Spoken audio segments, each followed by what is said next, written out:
അവളുടെ നിർബന്ധം.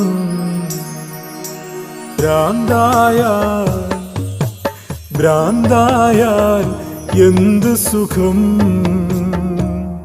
സക്കറാത്തുൽ മൗത്ത് എന്തു രസം.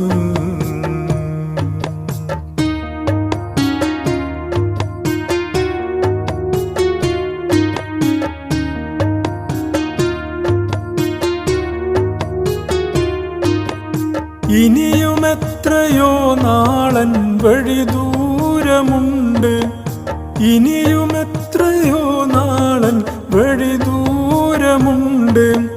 ലൈലാന്റെ ഖസ്റിൻ അലങ്കാരം കണ്ട്, ലൈലാന്റെ ഖസ്റിൻ അലങ്കാരം കണ്ട്. അതിനാല് നിസ്കാരം ജമ്മും ഖസ്റുണ്ട്.